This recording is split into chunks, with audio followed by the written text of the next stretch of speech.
ചെറിയ കഥ, ഒരു കുഞ്ഞു കഥ ഞാൻ പറയാം. ഒരു മഴ പെയ്ത് തോർന്ന ഒരു പ്രഭാതത്തിൽ ഒരു കുഞ്ഞു കുരുവി ഒരു വൃക്ഷത്തിൻ്റെ ചില്ലയിൽ വന്നിരുന്നു. അപ്പോൾ വൃക്ഷം മഴ പെയ്ത് കഴിഞ്ഞുവെങ്കിലും വൃക്ഷത്തിൽ നിന്ന് ഇങ്ങനെ തുള്ളി തുള്ളിയായിട്ട് മഴവെള്ളം വീണുകൊണ്ടിരിക്കുകയായിരുന്നു. അപ്പം ആ കുഞ്ഞു കുരുവി ആ മരത്തിനോട് ചോദിച്ചു, നീ എന്തിനാണ് ഇങ്ങനെ കരയുന്നത്? അപ്പോൾ വൃക്ഷം പറഞ്ഞു, നീ താഴോട്ട് നോക്കൂ, എൻ്റെ എത്ര പുഷ്പങ്ങളാണ് താഴെ വീണ് കിടക്കുന്നത് എന്ന്. അപ്പോൾ കുരുവി ആ വൃക്ഷത്തിനോട് ചോദിച്ചു, നീ ഒന്ന് നിൻ്റെ കണ്ണൊന്ന് മേൽപോട്ടൊന്ന് നോക്കിക്കോ, അനേകം പൂക്കൾ ഇപ്പോഴും നിൻ്റെ ശിഖരങ്ങളിൽ വിടർന്ന് വിലസി നിൽക്കുന്നില്ലേ? നീ അവയെ എന്താണ് കാണാത്തത്? നമ്മളും ഇങ്ങനെ തന്നെയല്ലേ? നമ്മുടെ മനുഷ്യൻ്റെ സ്വഭാവവും ഇങ്ങനെ തന്നെയല്ലേ? നമ്മളെപ്പോഴും അല്ലേ നമ്മുടെ ശരീരത്തിനെ കുറിച്ചും നമ്മുടെ കുറവുകളെ കുറിച്ചും അല്ലേ നമ്മൾ ചിന്തിക്കുന്നത്.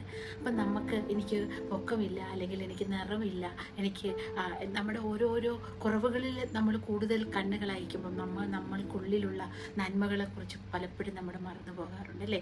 അപ്പം ഒരാളുടെ സൗന്ദര്യത്തിൻ്റെ മാനദണ്ഡം അയാളുടെ നിറമാണോ, അല്ലെങ്കിൽ അയാളുടെ ഉയരമാണോ, അല്ലെങ്കിൽ അയാളുടെ ഷെയ്പ്പാണോ? അല്ലെന്ന് ഞാൻ വിശ്വസിക്കുന്നു. ഒരാളുടെ ഇന്നർ ബ്യൂട്ടിയാണ്, അയാളുടെ ഉള്ളിലുള്ള ആ ഒരു എന്താ പറയുക, ഒരു ദൈവീകമായ ഒരു കോൺഫിഡൻസ്, ഒരു ഡിവൈൻ കോൺഫിഡൻസ്, അതാണ് ഓരോ വ്യക്തിക്കും വേണ്ടതെന്ന് ഞാൻ വിചാരിക്കുന്നു.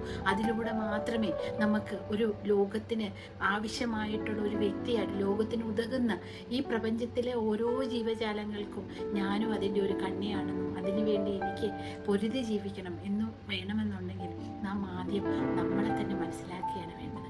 അപ്പം നമ്മുടെ ഉള്ളിലെ ആ നന്മയെ, ആ സൗന്ദര്യത്തിനെ നമുക്ക് കണ്ടെത്താൻ കഴിഞ്ഞാൽ നമുക്ക് ഓരോ വ്യക്തികൾക്കും നമുക്ക് മനസ്സിലാവും, ഈ ലോകത്തിലെ ഏറ്റവും സുന്ദരി നീ തന്നെയാണ്, നീ ഈ ലോകത്തിൽ യുണീക്കാണ്, നിന്നെപ്പോലെ നീ മാത്രമേ ഉള്ളൂ. അപ്പം നിന്നെ ഏറ്റവും കൂടുതൽ സ്നേഹിക്കേണ്ടത്, ഞാൻ ഏറ്റവും കൂടുതൽ സ്നേഹിക്കേണ്ടത് അത് എന്നെ തന്നെയാണ്. എനിക്ക് എന്നെ സ്നേഹിക്കാൻ കഴിഞ്ഞില്ലെങ്കിൽ ഞാൻ എങ്ങനെയാണ് എനിക്ക് ചുറ്റുമുള്ളവരെ സ്നേഹിക്കാൻ കഴിയുക അല്ലേ? അപ്പം നമുക്ക് ആദ്യം നമ്മളെ തന്നെ